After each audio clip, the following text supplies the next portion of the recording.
Do you have kids in your classroom who have strong reactions to things like loud noises or certain smells? Or maybe you have kids who have an aversion to things like finger paint, Play-Doh, and glue. Today's episode of Elevating Early Childhood is all about sensory processing and how you can help your students cope with these challenges in your classroom. We're joined today by a pediatric occupational therapist with more than 20 years of clinical experience. Keri Wilmot is the author of Wired Differently, a teacher's guide to understanding sensory processing challenges. Thank you so much, Keri, for joining us here at Elevating Early Childhood. I can't wait to talk to you about one of my favorite topics. Thank you so much, Vanessa. I'm so happy to be here. We just love learning here on Elevating Early Childhood. All of our listeners and viewers love learning. And I thought we would talk today about the topic of your book, which is sensory issues, right? That makes perfect sense to me. And I wanted to start with maybe just in case anyone out there listening isn't familiar with this term, sensory or sensory processing or sensory challenges. Could you just briefly give us a brief overview of what is that all about? Sure. So I'm a pediatric occupational therapist. And as occupational therapists, when we work with kids, we're helping them to develop their motor skills and their sensory processing skills so that they can participate and function in the school or in whatever environment they're in or at home as independently as possible. So as occupational therapists, we have training in motor skills and then this topic called sensory motor. And so that's kind of, I think, what challenges a lot of people to sort of understand. And so the concept is that you have your 5 traditional senses: sight, taste, touch, smell, and hearing. But as occupational therapists, we add a few different senses to that. So one is your vestibular sense, and that is your movement sense. So you have receptors in your inner ear that know how quickly or slowly you move throughout the world. And that provides information about balance. There's another sense called proprioception, and there are receptors in your joints and in your muscles that help give you a sense of body awareness. So getting information from the world around you and knowing whether or not you're sitting up tall or you're slouching over, like having an idea of how your body is moving through space. There's actually one more sense called interoception, and that is receptors at the organ level that give us awareness of things like hunger or thirst or whether we have to go to the bathroom or not.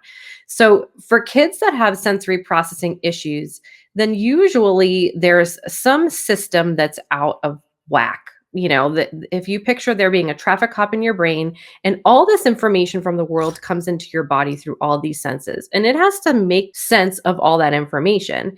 And so, you hear something, maybe it's music, or what if you hear a loud noise that is like an alarm? We have these behavioral reactions based on what happens in the world around us.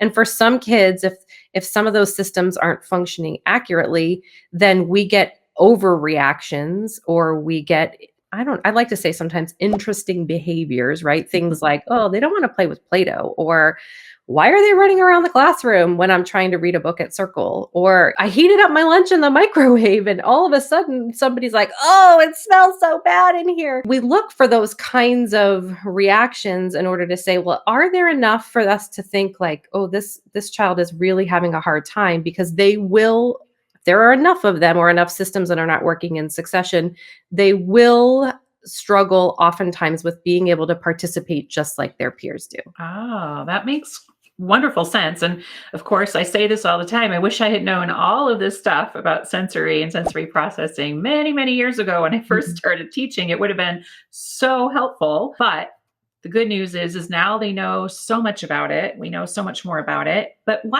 is it important for a teacher to know about these things in children? What can we use this information for in our classrooms? Well, I think it's first important to know, if you're seeing some of these interesting behaviors, if you're seeing one or two, there's lots of checklists you can look at out there. If you're seeing one or two things, then we're all interesting people with different sensory profiles, right? So just because I might be sensitive to a smell and you don't like to touch Play-Doh, it doesn't mean we have to end up in therapy and get this diagnosis of sensory processing disorder. We all have sensory quirks that make us who they are, or who we are. As a teacher, what you want to be mindful of is that for kids who are really struggling with this, it's going to come out in things like paying attention and focusing. And when you're struggling to participate, then you're not learning, right? You're not able to listen to the story that you're reading, or you're not learning your letters or letter sounds because you're providing them with Play-Doh that day and it's a cookie cutter. And that child, all they can think of is, I can't touch it, I can't touch it, I can't touch it, that they didn't hear the instruction that was going on behind them. So I think the important part is to realize that it will and can impact a child's development and learning. And that's a struggle. As teachers, you want those kids to be able to succeed. Parents are going to ask you, how are they doing? And they want to see forward progress, especially at that early childhood level, because heading into kindergarten now, we know we need so many more skills than we used to years ago to be able to participate effectively. Yeah. So it's important just to know that if there's a lot of them, then that's when you should probably seek out somebody to ask questions to, or a mentor, or another therapist, or another teacher in your program, to sort of have a conversation about, well, how do we best help this child? Because the longer it goes on, the chances are the more they're going to struggle, the more behaviors are going to become frequent. And then it becomes, kind of an issue for the classroom and for teachers to have a hard time sort of redirecting, because it's going to impact how other kids react to that student. It's going to impact how you react to that student. So it's important to just be aware of, know that there are things that you can do to help it, and just know that there's lots of resources out there for you if you feel stuck. I think that's a great answer, because it's not just we've identified this problem that's out there in the world with some people have more challenges than others in this area. There are actually things that we can do as teachers to help children that have these types of challenges. And I think that we're going to talk more in depth about some ways teachers can do that in a minute. But I don't know about you, but I get lots of questions from teachers and parents sometimes too about children who are doing things in the classroom or at home that are troubling. And here's one that I got recently, if you'll indulge me. Viewer, listener, whoever has a child. She says, I have a child who is constantly talking, making noises, super loud, twirling, spinning, and touching others. I've given him some fidget toys and wobble stools. I've tried giving him visuals. Whenever he's listening, participating, and walking in line, he's constantly touching others to try and get their attention.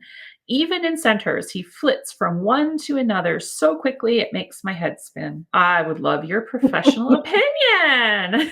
Sure. There's checklists, and you can go through different categories to determine. And that's what we do as therapists when we're evaluating, right? We try to figure out like what particular system may be more impacted. And some kids can be hypersensitive to input, where they're just like that child is, busy, spinning. That's a vestibular thing. They're running around. They're having a hard time focusing. Idea behind sensory processing is that it's a sensory modulation disorder. So it is very tied into your arousal level and your ability to self-regulate. And for kids who are overstimulated, then we see a lot of those kinds of exact behaviors. They have a hard time settling in. They have a hard time paying attention. They move from one thing to another. And then that's what's becoming disruptive to their learning. So as occupational therapists, we think about different ways to attack that. One is looking at the self-regulation piece. So we know that there are certain kinds of movement that are calming versus alerting. So that's the kind of kid where we talk a lot about enacting that proprioceptive sense using things like deep pressure. Hey, can you go push the wall for me for 20 seconds? Oh, come here. If it's your child, let me give you a big hug. Let's count to 20 and give them the biggest squeeze that you can possibly give them. It's about giving that calming input to as many joints and muscles as possible to help bring their arousal level down so that you're positively impacting their ability to self-regulate. Does that make sense? I know it's really complicated, complicated, but it's powerful in how we can use things like movement to really change a child's mood. It might even be just listening to music, right? Playing Right. softer music or making choices as a teacher, right? If you're Mhm. seeing that kids are really getting amped up, are we going to do Baby Shark or are we going to do something else that's a little bit more calming? Yeah. Um, and so that's one school of thought is really helping to think about the arousal level and how we can change that. But we do that, and all of that is called a sensory diet. And the other part of this sensory diet is that we have lots of tools. And those are the things we can buy, right? The wobble stools, the fidget toys, the stretchy bands, the stress balls, the poppets that everybody loves now. There are lots of weighted blankets, weighted vests. There's lots of these great tools.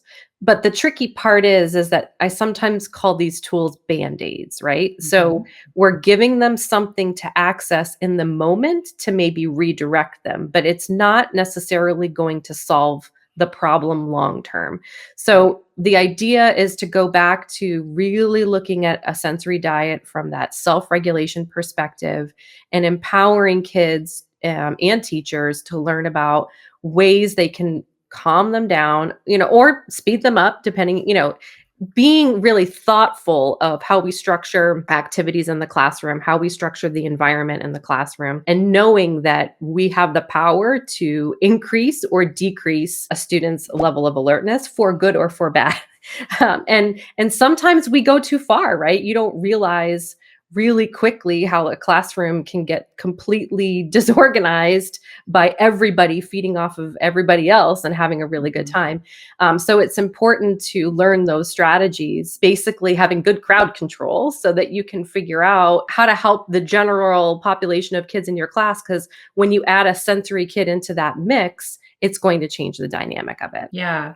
I like that because, we as teachers quite often, when we see a behavior, if we experience behaviors in our classroom, our natural instinct is to fix the behavior, Yes. right? Manage the child and manage the behavior. But quite often, what I hear you saying is let's channel the child and channel the behavior Yep. by using or informing ourselves with this information that you've shared with us. There are tools you can use, but the tools aren't going to fix the problem. No, no, they might help you in the They moment, might. right? Yeah. So Right. the self-regulation piece is really that can last over days. That's really your routine. But if you're stuck in a situation where you need something to get out of that moment so that you can then move on to the next thing, then certainly, those kinds of tools are great, but Mhm. they're going to solve the situation in the moment. It's not getting in to integrate and change things to the point where you can get Right. better, more consistent responses for the long term. And I think what you were saying is super important about the behavior piece. And this is something that I've kind of even become really passionate about myself over the last couple years, and especially being a mom myself, is that it is really easy to observe behaviors and be really negative about them. Oh, he's hitting other kids. Mhm. She's biting somebody. Oh, they're doing this. They're doing that. And I always, encourage anybody, whether it be a parent or a teacher, there's a reason for that behavior. That's the child's communication to you that Mhm. something's probably not okay. So, what is it? Like, do we need to take a step back? How can we observe what's going on? What more information can we get? To really truly have that mindset of they don't want to do this on purpose. It's Right. happening. So, how can we really change the environment, do something different that makes it better for everybody? Because it's really easy to go down this path of negativity. And it really is just about meeting kids where they're at and finding strategies that help them move Right. on versus getting stuck in the negativity of the behavior. Right. What you just said brought up for me a lot of times when we use tools, we tend to dismiss a tool as not being effective because it didn't work with one child. Yeah, And every child, what I hear you saying is every child is different and their needs are going to be absolutely. different. I've worked So, with hundreds of kids that have come to me with sensory issues, and there are some that obviously have similar patterns, but there is not one that will ever exactly be the same. And as you even start working through some of these sensory systems, they change. And then Right. there's new, kids that were really kind of quiet before, low arousal sensory systems. Now they've flipped to the other end and people don't know what to do because they're hyperactive and touching everything again. So even as you're integrating some of these senses, things are going to change. So let's step back then and think about that teacher and her issue that she wrote in about. What would you say to her? What are some quick and easy wins she might be able to have in her classroom based on your professional opinion? That things that maybe won't break the bank or things she can do that won't break the bank. Yeah, and for that child, maybe that child in particular needs kind of to be set up for circle time. Like, maybe there's an instance, right? Like I always say circle time because that's usually that's usually the biggest problem that every teacher has ever come to me in 20 years and said, like, circle time is such a problem. It's really, or it might even be table work, right? It's usually some kind of a transition between a whole class activity and something that we're asking you to do quietly and a little bit more independently. So that kind of student, I would want to think about, okay, so what's happening that's leading up to that part of if there's a specific incident, what's happening that's leading up to that? Are they having a hard time calming themselves down? So can I set up a little exercise routine, maybe 15 minutes even before circle time or independent work time is coming, where we work really hard to figure out how do we bring that arousal level down? And usually if kids are calmer, their voices are calmer, they're not, the vocalizing and the humming oftentimes comes from a classroom that sometimes is being really loud. Kids will start to make noises in an attempt to actually tune out the noise that's going on around them. It's their own little refocusing tool. So maybe there's some information hidden in there. Sensory reactions are increasing. Then what can we do for the rest of the class? Can we dim the lights? Can we play some soft music? Can we have everybody pretend to talk in a whisper voice?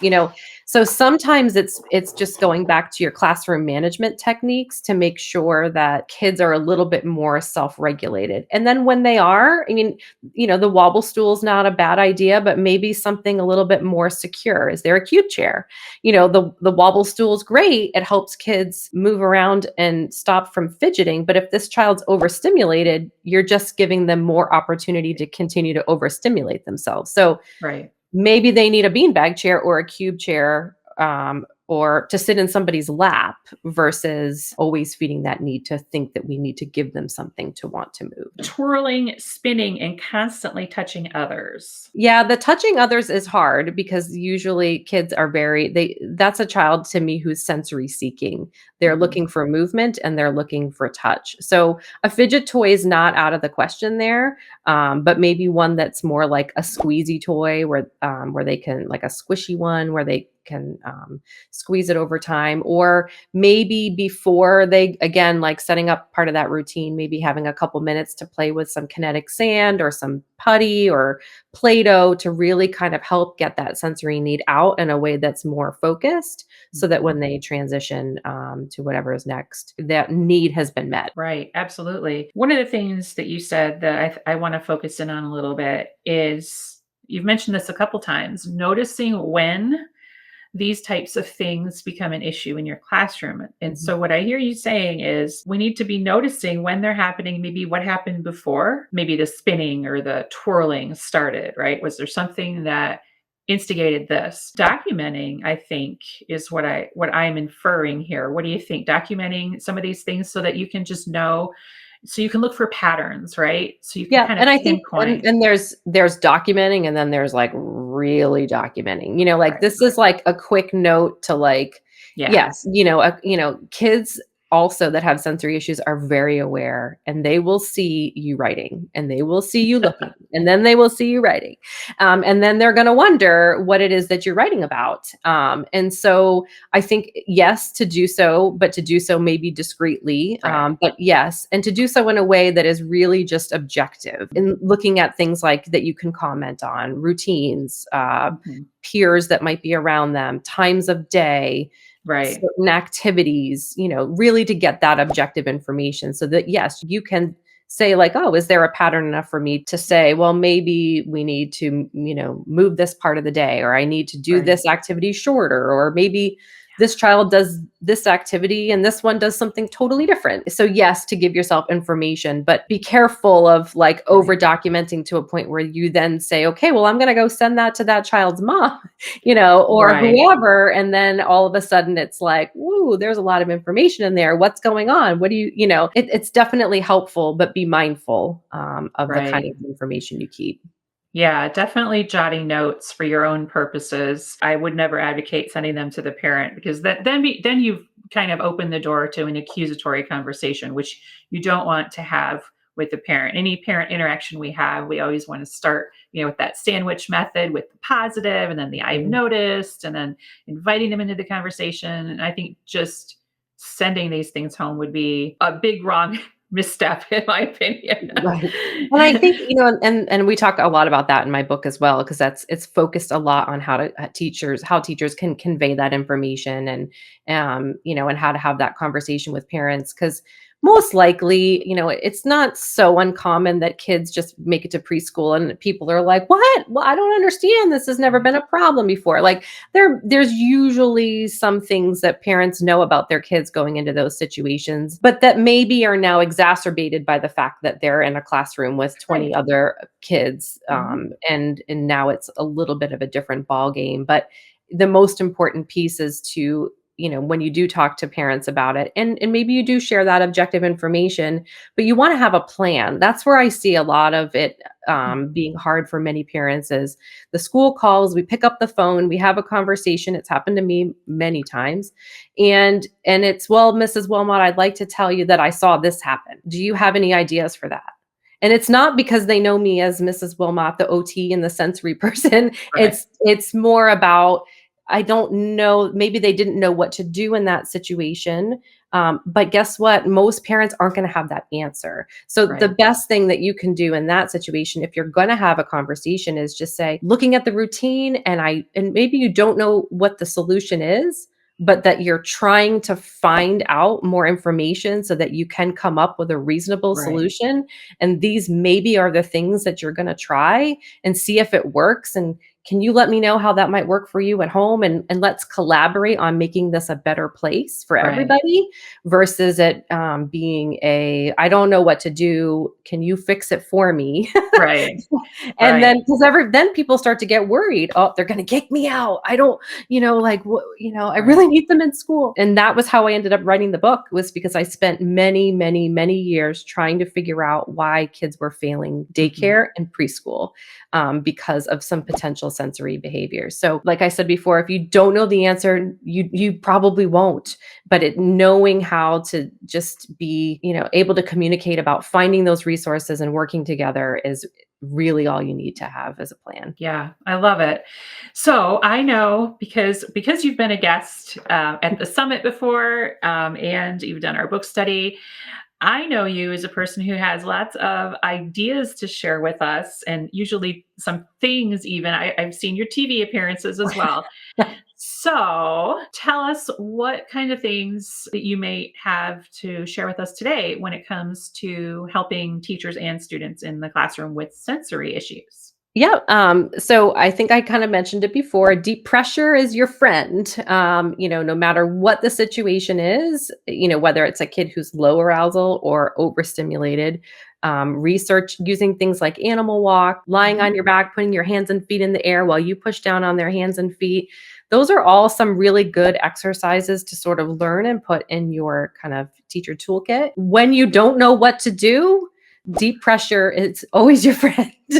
Yeah. I saw recently somewhere, I'm somewhere on the interwebs, somebody had like a red circle on their wall. And this was supposed to be like a pretend button. And the kids, when they were needing that type of thing, they would go and push on the wall on that button. And I thought that was very smart because it doesn't cost a lot. It was a piece of paper, a red Yeah, construction exactly. paper. And that's really what we come back to a lot, is things like those animal walks and yoga poses. Yeah. Even if you can pull up a video, a YouTube video from a yoga video, or a couple stretches or yoga cards, or something you've pulled from a yoga class you've attended on your own. knowing how to use movement and having a couple of fun activities that you can put in your back pocket that you can pull out in any instance doesn't require any preparation or setup. And usually the kids that need it will be right on board with that. Yeah. And I think there's probably a lot of ways that you can incorporate sensory types of things into your center time. I mean, some opportunities for a child maybe who's sensory seeking to do things in centers. What do you think? Yep, jobs, manipulatives. Like, I'm a huge fan of, like, if you're singing Old MacDonald Had a Farm, then you know what? Everybody should have a piece of do you have a farm puzzle? Do you have two farm puzzles? And everybody has piece of that puzzle so that you're singing the song and they're holding something in their hand. And when it's their turn, they're able to put it in the puzzle. So your fidget toy per se isn't necessarily a toy. It's a purposeful manipulative that's going to help them learn a new Wow. concept. Wow, I'm just excited. I just learned something new because I always like to have those kinds of things when I do any type of like Old McDonald, or I'm thinking specifically of like the Five Little Ducks. I would pass Yep. out rubber duckies. Like I was doing something sensory related. I Yeah. didn't know it. Yeah. But they love that because they get to have this air quotes toy and they think they're just playing with it, but actually they're squishing and squeezing and Yep. and it helps them focus and pay attention, and it's fun, it's three-dimensional. I mean, what's not to love about a rubber ducky, right? Yeah. Your sensory kids may not want to give it up. That might be the hard part, right? So that's usually another hallmark is the transition piece. So just also too, when you have these great manipulatives, realize like they may not come back to you right away. And Right, again, like a situation like that would be if they don't want to put it in the puzzle, just move on, right, try to collect it at another time. It doesn't need to be a power struggle over it's your right. turn to put the duck in. That's definitely, I guess maybe we can lead this into another point of when talking about things like power struggles, kind of, and this is a good teacher strategy, irregardless of knowing how to pick your battles and sort of like when to let things go. Yeah, It's not that small thing is any number of little things that's going to lead to a big explosion later on in the day. Better to just let it be because most likely eventually they'll drop it and move on to something else. It doesn't have to right. be, you need to do this now. Yeah. And I think it goes back to also when it comes to children who have these sensory processing challenges, is we have to remember that every kid, every child in our classroom is different. And so what success looks like for child A might Yes. look like success something completely different for child B, and especially if that child has sensory processing challenges. So maybe his success is he was able to sit at circle time for 1 to 2 minutes today. And while the kid next to him sat for the whole 12 minutes, Right. that child was successful, but this child did 2 minutes, which is a minute more than he's ever done before. We have to kind of look at it, how we frame our thinking about the children in our classroom because they're not all the same. And so we can't have the same expectations for every Correct. child. And it doesn't have to be equitable, and I Right. think a lot of times people think that it has to be shared, and it has to be equitable and it needs to be fair. I don't necessarily believe that it has to be fair if we're meeting each individual kid to your point where they're at, Right. and it's okay to say to another student, oh, well, she's going to play with this, but you're going to play with that. And that's okay. And later we'll trade or come up with one other Mhm. strategy. It doesn't have to be, we all have to have the exact same thing for the exact same amount of time. I mean, Right. it can be different. You don't have to go into a lengthy discussion. Just state it as so that's her turn and that's your turn. Let's move on. Right. You know, Yeah. and and I think that's okay. Yeah. Kids get what they need when they need it, not just because it's fair. Yeah. We have to really reframe our thinking. So, thank you so much for taking the time out of your very busy schedule to come and chat with us here on the podcast today. Remind our viewers and listeners where they can A, find your book, and B, where they can connect with you online if they want to continue the conversation. Yep. Wired Differently, A Teacher's Guide to Understanding Sensory Processing Challenges is on Amazon as well as through the publisher, Griffin House. You can connect with me on Facebook as Toy Queen, Keri, Keri _Wilmot, Wilmot on Instagram, Toy Queen on Twitter, Toy Queen on YouTube. I have a whole nother realm of life in the toy industry where you'll find a lot on those social channels of where Vanessa was talking about TV appearances and things like that, where I share a lot of toys and tips on play and activities that you can use at home to help kids improve their development and have more fun. Yes, lots of fun stuff there as well. So, thanks again for all of you listeners out there for tuning in today. And thank you again to Keri Wilmot for joining us on Elevating Early Childhood. Until next time, I'm Vanessa Levin, and this is Keri Wilmot. Onward and upward.